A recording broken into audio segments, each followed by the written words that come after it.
Baiklah teman-teman, perkenalkan nama saya Afif. Pada kali ini saya akan membahas tentang pembuatan ERD atau Entity Relationship Diagram pada sebuah perpustakaan. Pengertian ERD, baiklah, pada awalnya saya akan menjelaskan sedikit tentang apa itu ERD. ERD adalah singkatan dari Entity Relationship Diagram. Dan ERD merupakan model untuk menjelaskan hubungan antar data dalam basis data, yang terdiri dari objek-objek dasar yang mempunyai hubungan atau relasi objek-objek tersebut. ERD mempunyai fungsi untuk menyusun struktur data, hubungan antar dalam data, dalam sebuah database untuk memudahkan dalam memberi gambaran terkait relasi antar entitas dalam membentuk sebuah desain. Komponen-komponen ERD terdiri dari 4, yaitu entitas, atribut, relasi, dan kardinalitasnya. Baiklah, eh, selanjutnya kita akan membuatnya langsung. Dan saya di sini menggunakan web ERD Plus. Dan sebenarnya di sini ada beberapa tools ya teman-teman, seperti Draw.io dan yang lain-lainnya. Dan di sini saya menggunakan ERD Plus. Dan di sini kebetulan saya juga sudah login. Dan pada awal login akan ditemukan layar yang seperti ini ya teman-teman. Teman-teman bisa langsung, bagi yang belum login, bisa memasukkan dulu akun Google-nya atau emailnya. Dan bagi yang sudah login, bisa langsung mengklik di dokumen. Dan untuk pertamanya, kita mengklik new folder dan bikin namanya di sini. Contohnya saya akan memberi nama ERD Afif. Lalu tekan create. Tunggu sebentar karena sedang loading ya teman-teman. Setelah itu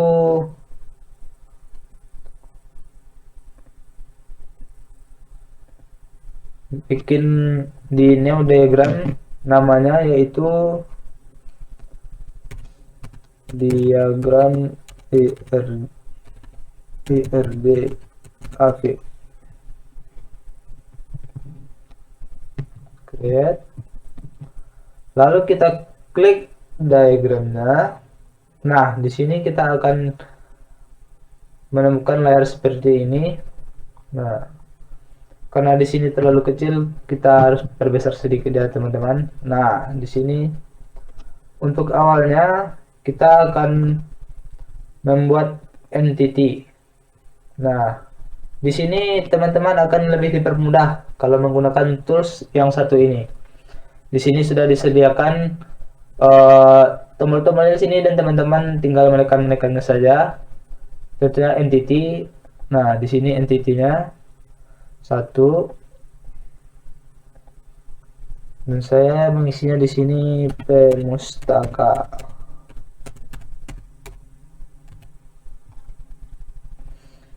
Untuk entity kedua yaitu buku. Dan untuk entity ketiga, di sini teman-teman harus menekannya sekali ya untuk membuat kotak yang selanjutnya. Di sini saya menggunakan rak buku. Dan untuk yang entity keempat, saya menggunakan di sini pustakawan karena dia saling berkaitan ya teman-teman. Pustakawan. Nah, baiklah, untuk selanjutnya kita akan menghubungkannya ya teman-teman. Di sini saya akan menghubungkan, salah ya teman-teman. Selanjutnya saya akan mengisi atributnya terlebih dahulu. Di sini terdapat 4 atribut ya teman-teman. Saya menggunakan 4 atribut di sini.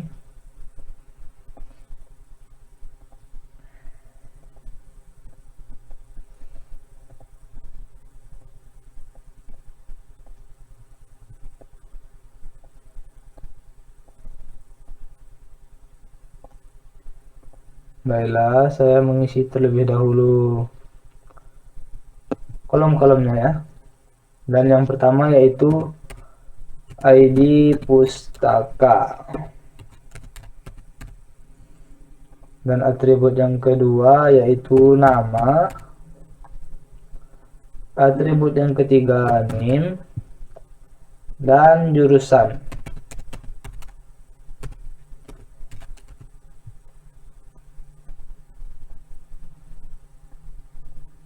Sebenarnya merapikan ini bisa lah terakhir-terakhir ya teman-teman. Bella, dan yang selanjutnya teman-teman bisa untuk menekan relationship di sini agar di tengah ya teman-teman. Dan relationship antara pemustaka dan buku ini saya berikan isi kolomnya minjam. Dan teman-teman bisa menghubungkannya. Nah, seperti ini teman-teman. Setelah itu dihubungkan lagi ke buku. Baru setelah itu mengisi atribut bagian buku ini. Atribut di bagian buku ini terdiri dari 4 atribut juga.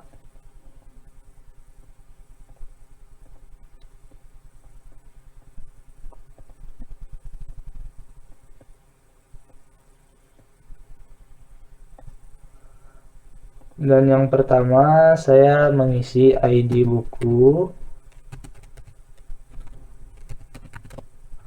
Atribut yang kedua bisa diisi judul, karena ini buku ya teman-teman. Atribut yang kedua nomor buku. Atribut yang ketiga ISBN yang terdapat dalam buku tersebut.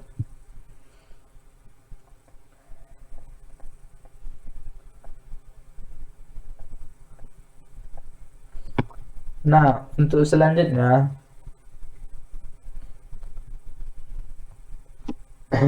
teman-teman bisa menghubungkan terlebih dahulu antara entitas dan atributnya, yaitu dengan menekan connect. Nah, di sini kita masih menghubungkannya satu-satu ya teman-teman. Setiap setelah menghubungkannya sekali harus ditekan kembali untuk menghubungkan yang lainnya.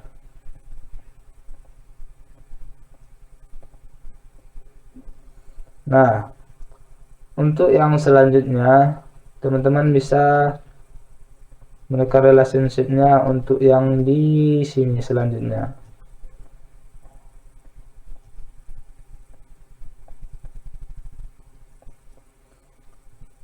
Teman-teman bisa menghubungkannya. Nah, setelah itu hubungkan kembali ke bawah. Sedikit tidak rapi teman-teman. Yaitu hubungan antara buku dan rak buku ini adalah tempat memajangnya.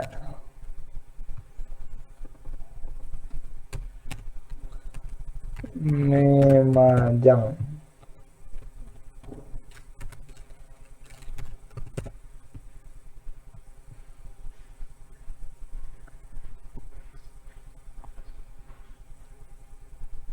Ini kita bisa mengisi atribut di bagian rak buku ini ya teman-teman.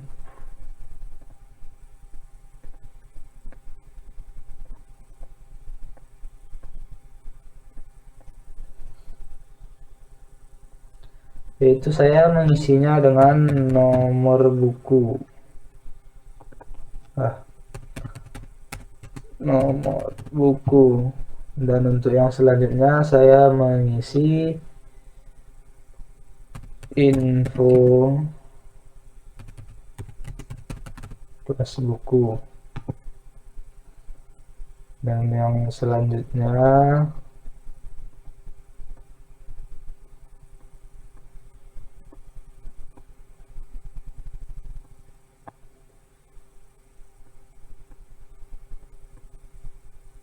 Nah, selanjutnya saya mengisi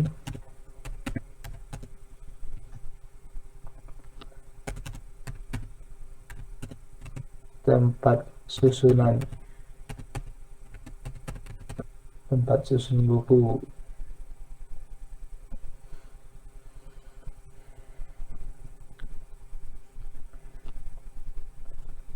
Dan yang selanjutnya yaitu relationship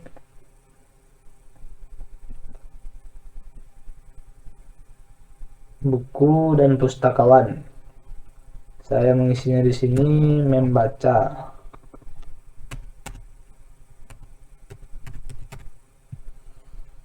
Nah, teman-teman bisa menghubungkannya kembali. Untuk yang seperti ini, karena salah ini kan, kita bisa mengembalikannya dengan mengetik undo. Nah, di sini saya akan membetulkannya, mengisinya dengan membaca seperti tadi ya teman-teman. Teman-teman bisa menghubungkannya kembali dengan mengeklik tulisan connect itu. Nah, dan di sini kita konekkan kembali dengan pustakawan.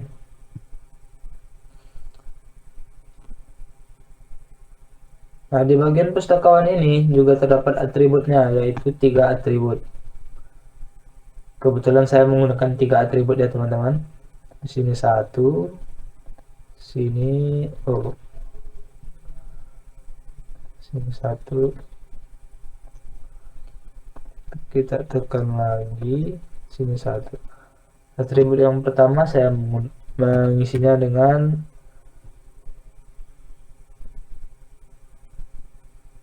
alamat.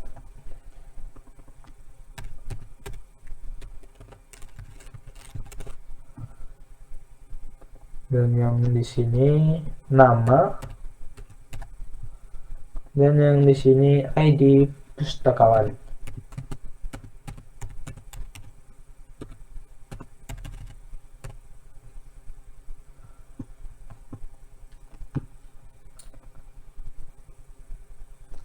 Dan untuk selanjutnya kita menghubungkan pemustaka dengan pustakawan.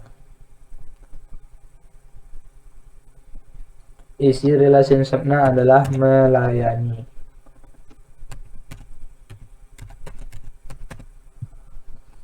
Karena di sini adalah pemustaka dan pustakawan.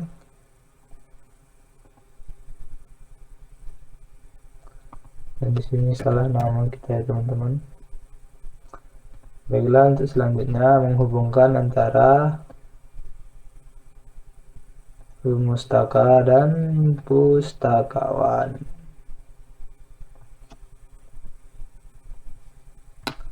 Nah, ini nanti ya teman-teman. Dan kita hubungkan semuanya satu persatu terlebih dahulu agar lebih gampang untuk nantinya membuat kardinalitasnya.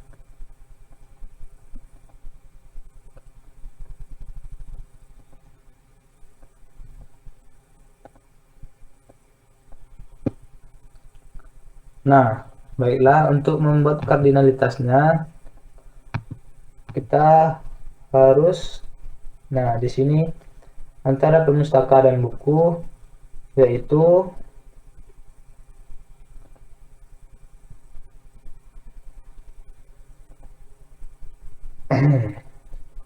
one to many, sedangkan untuk buku dan rak di sini menggunakan many to one. Many to one. Dan untuk pustakawan dan buku itu adalah many to one. Many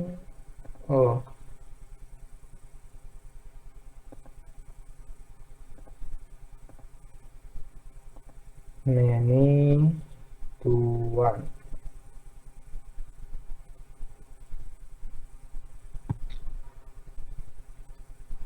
Dan kita hubungkan kembali pustakawan dengan rak buku.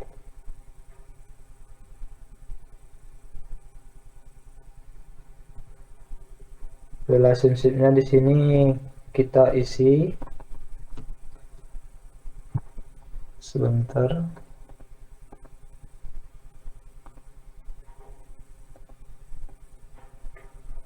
Relationship-nya kita isi dengan menyusun, karena pustakawan ada yang bertugas menyusun buku dan akan kita hubungkan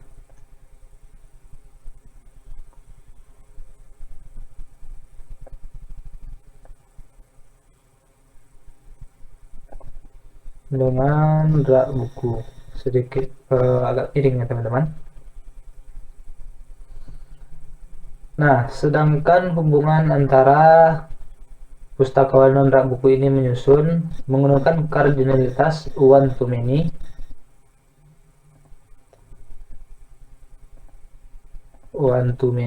Nah, begitulah kira-kira ya teman-teman cara membikinnya. Dan di sini teman-teman sudah bisa melihat hasil dari kita menggunakan tools ERD Plus. Tidak terlalu rumit dan tidak terlalu susah ya teman-teman. Baiklah, terima kasih teman-teman sudah menonton video tutorial dari saya. Assalamualaikum warahmatullahi wabarakatuh. Semoga video ini bermanfaat.